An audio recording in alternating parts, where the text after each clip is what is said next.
Gracias, Vicente. Y cuando uno está en la casa y tal vez usted nota que un familiar o incluso usted dice, qué raro, me está temblando la mano, me cuesta mover ciertas extremidades y uno dice, ¿qué es esto? ¿Me preocupo? ¿No me preocupo? Bueno, el Parkinson, el mal de Parkinson puede estar ahí presente y entonces uno por supuesto que se encienden todas las alarmas y queremos conocer cómo podemos prevenir del doctor Quesada, Mauricio Quesada, es geriatra y gerontólogo del Hospital de Alajuela y nos va a ayudar en este tema. Doctor, muy buenos días y comencemos como esas sospechas que uno puede percibir en un familiar o incluso en uno. ¿Cuáles podrían ser esas manifestaciones? Sí, bueno, al inicio hay que tener un poco de visión, ¿verdad? Porque es muy sutiles los síntomas que aparecen. Siempre es muy fácil decir que una persona tiene Parkinson cuando ya está caminando lento, cuando tiembla mucho, cuando ya ni se mueve. Yo creo que es muy sencillo darnos cuenta que la persona tiene la parte del Parkinson.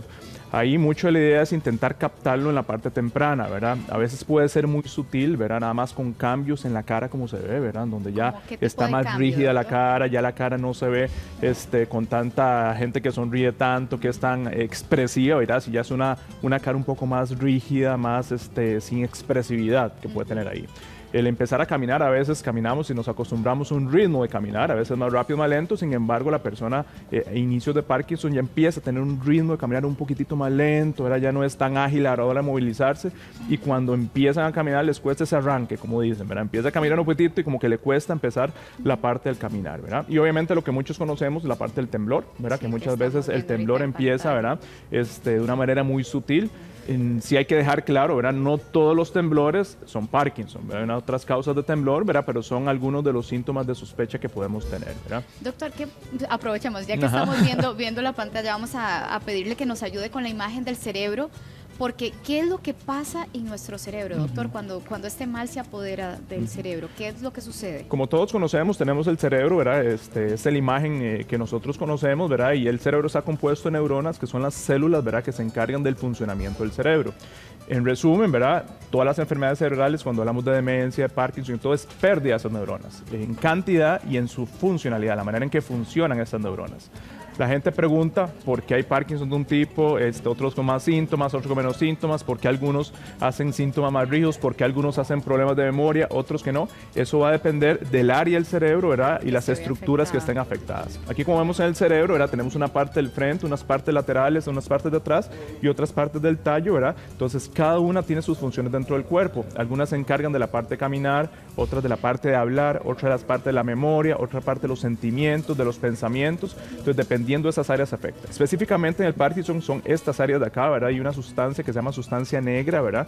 Que es la que se empieza a dañar, se pierden esa cantidad de neuronas y que son las que se encargan del uso de la dopamina, ¿verdad? Que la dopamina es la sustancia, es un neurotransmisor, como una sustancia que se encarga de la comunicación entre las neuronas y al perderse esa comunicación, entonces en que empieza a perder esa funcionalidad y aparecen los síntomas del Parkinson, ¿verdad? Doctor, el tema de que hay gente que tiembla muchísimo y otras no tanto. Y recuerdo, por ejemplo, al Papa Juan Pablo II, donde uno lo veía con, ¿verdad?, ese temblor constante. ¿A qué se debe esto, doctor? Nuevamente por la funcionalidad, ¿verdad? Las diferentes áreas del cerebro se encargan de diferentes funciones, ¿verdad? Entonces ustedes ven aquí las diferentes conexiones que van bajando y aquí tenemos la parte del cerebro, ¿verdad? Donde dependiendo la parte lateral. Generalmente se ve en esta zona de acá, ¿verdad? Es un poquitito más para la parte de adentro, ¿verdad? Como en el tallo, podríamos decirlo. En la parte inicial del tallo, ¿verdad? La parte de acá del cerebro, ¿verdad? La parte lateral, ¿verdad? Mucho tiene que ver con la parte de las emociones, ¿verdad? La parte frontal también con comportamiento, con la parte motora de caminar. Entonces, dependiendo cuáles áreas se van afectando, así es como vamos a ver, ¿verdad? Hay un componente también que tiene que ver con toda la estructura alrededor de la persona que puede hacer que tiemble más o tiemble menos, ¿verdad? Hay ciertos factores que hacen que se desencadenen un poquitito más los síntomas. Igual tenemos gente, como repito, de Parkinson que tiembla mucho, gente que tiembla menos, gente que hace problemas de memoria, gente que no hace problemas de memoria, ¿verdad? Sí, todo tiene que ver dependiendo de las estructuras. Es parecido como cuando hablamos de un accidente vascular cerebral, ¿verdad? Alguien que tiene un derrame cerebral, lo que la gente llama derrame. Hay gente que pierde la capacidad para moverse, gente que pierde la capacidad para hablar, gente que pierde la capacidad para caminar, gente que pierde la memoria y otros no, ¿verdad? Entonces, puede ser muy variado. Todo va a variar dependiendo de estas diferentes áreas del cerebro que tenemos que se van a ver afectadas. Sí, al final de cuentas, en el caso del Parkinson, como dijimos, ¿verdad? Es específicamente la sustancia negra, ¿verdad? Que es donde están todas esas neuronas relacionadas con la dopamina. Materia gris es toda la parte cerebral, es otra estructura, ¿verdad? De la corteza del cerebro, ¿verdad? Eso es una parte muy puntual del cerebro encargada relacionada con la parte de la dopamina, que al final de cuentas es lo que pasa en el Parkinson. Una sustancia se disminuye los niveles de dopamina y por eso aparecen los síntomas del Parkinson, ¿verdad? Doctor, ahora vamos a la parte de prevención, porque ya sea que yo tenga un familiar con Parkinson o no lo tenga, uno siempre tiene este tipo de temor de que a mí me toque. ¿Qué puedo hacer yo en la medida de lo posible para evitarlo, doctor? Okay. Sabemos que hay un componente genético, ¿verdad?, que influye y que nos va a predisponer a desarrollar la enfermedad. Independientemente de la parte genética, hay factores ambientales que pueden llevarlo. A ciencia cierta no tenemos una causa específica, puntual, que podamos decirle esta es puntualmente lo que origina todo el problema, esas pérdidas de neuronas. Entonces, a raíz de eso, es muy difícil poder decir, voy a prevenir esto, ya no le va a dar, ¿verdad? Pero como hemos dicho anteriormente, todas las acciones que nos ayuden a mejorar el funcionamiento cerebral y preservar las neuronas en su mayor cantidad, nos van a ayudar. Entonces, ¿qué es eso lo que dijimos? Ejercicio. Ya sabemos que el ejercicio es importante porque nos oxigena, nos mejora toda la parte circulatoria. Las neuronas, si tienen buena circulación y buena oxigenación, van a tener un buen desarrollo y nos van a ayudar bien. ¿Qué otra parte? La parte de la dieta, que sabemos que va directamente relacionado, ¿verdad?, con la parte nutricional, con la parte de la oxidación.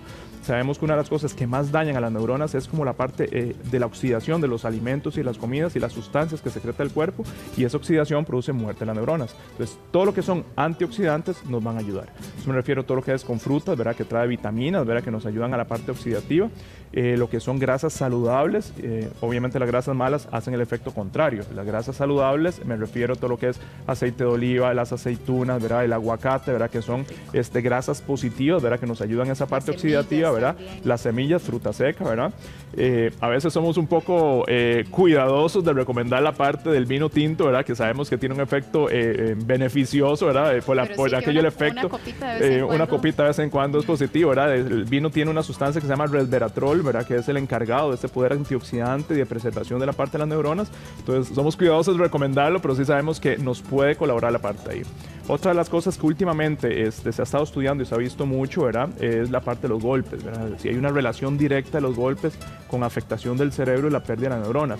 Lo hemos visto, ¿verdad?, ahora con el recién fallecido Muhammad Ali, ¿verdad?, que él padeció después de la parte de Parkinson se empezó a hacer asociación con la parte de los golpes. Bueno, y ahora tenemos recientemente una película que salió de Will Smith, ¿verdad?, que se llama Concussion, ¿verdad?, de jugadores de fútbol americano que estuvieron expuestos a múltiples golpes, ¿verdad?, traumas a nivel cerebral, y que se vieron que en un futuro pueden llegar a desarrollar, ¿verdad? Entonces se ha buscado esa relación y se ha visto que es una relación directa entre los golpes en la cabeza. Entonces, nuevamente, parte preventiva, intentar evitar contactos que nos puedan dañar la parte cerebral. Claro, también, porque ¿verdad?, por ejemplo también estamos expuestos no solo porque tomamos la decisión de que voy a practicar algo donde estoy expuesto, sino que un accidente de tránsito o algo por el estilo también podría habernos afectados. También ya sabemos, ¿verdad?, lo que hemos hablado del cigarro, ¿verdad?, el tabaco, nuevamente eso nos va a afectar directamente, ¿verdad?, la parte circulatoria, la parte de oxidación y nuevamente la pérdida neuronal, ¿verdad?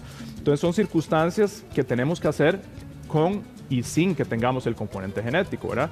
Si tenemos el componente genético, con más razón, ¿verdad? Entonces, no quiere decir que si yo tengo un familiar con enfermedad de Parkinson, que yo voy a tener Parkinson o algún familiar mío va a tener Parkinson, porque ya te repito, la parte hereditaria no es un porcentaje muy alto, pero sí es importante. Entonces, independientemente de eso, tenemos que hacer estos estilos de vida saludable que lo que buscan es preservar la mayor cantidad de neuronas y que su funcionamiento sea el más adecuado. Doctor, antes de sacar el capítulo de los golpes de la mesa, con los niños que se golpean, ¿verdad? Los chiquitos que a veces se caen, se golpean mucho, ¿hay alguna relación con esto también? Mira, no te puedo decir que hay un estudio específico que relacione la parte de los golpes. Igual, los estudios que se han hecho son personas que han tenido traumas repetitivos. Repetitivos no es que el niño que jugó en la grasa y se cayó aislado, como que no, sino el que ha tenido persistentemente. Repito, un boxeador, ¿verdad?, que constantemente está con golpes, el jugador de fútbol americano que entrena y después juega, que está constantemente con golpes, que lo que producen es una inflamación crónica a nivel del cerebro, y esa inflamación crónica, ¿verdad?, puede producir daño a las neuronas, tanto en la cantidad como en el funcionamiento de ellas a la hora de trabajar, ¿verdad? Ok, perfecto, doctor. Y para irnos ya con esto rápido, usted decía buenos hábitos. ¿Cuáles son los que deberíamos evitar?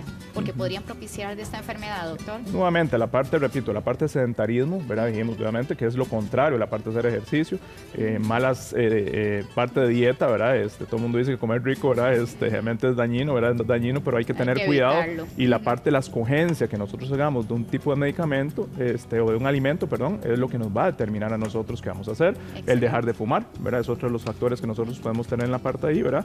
Y nuevamente no estar expuesto a la parte de los traumas y todo. Bueno. Igual, repito, eso no es directamente relacionado con la enfermedad, ¿verdad? Pero puede ayudar en la parte ahí. Hay nuevas sustancias también relacionadas, ¿verdad? Aquí mencionaban con la parte ahora del glutatión que se está mencionando, ¿verdad? Eso es una de las sustancias antioxidantes que se ha visto que puede ayudar en la parte de los síntomas. Sabemos que no tenemos nada que nos cure la enfermedad, pero sí tenemos cosas que nos pueden mejorar la parte de los síntomas. Se ha hablado de los chicles, ¿verdad? Que unos chicles por el tipo de edulcorante que utilizan relacionados con el manitol, no hay un estudio científico tampoco que nos confirme la parte ahí, pero bueno, yo siempre digo que una observación inicial nos puede ayudar a ver la parte de ahí, ¿verdad? Entonces, muy bien. Gracias, doctor. Muchísimas gracias. Y esto es un tema muy rico. Se nos agota el tiempo, pero le agradecemos, doctor, por compartir esto con nosotros. Muchas gracias. Vicente.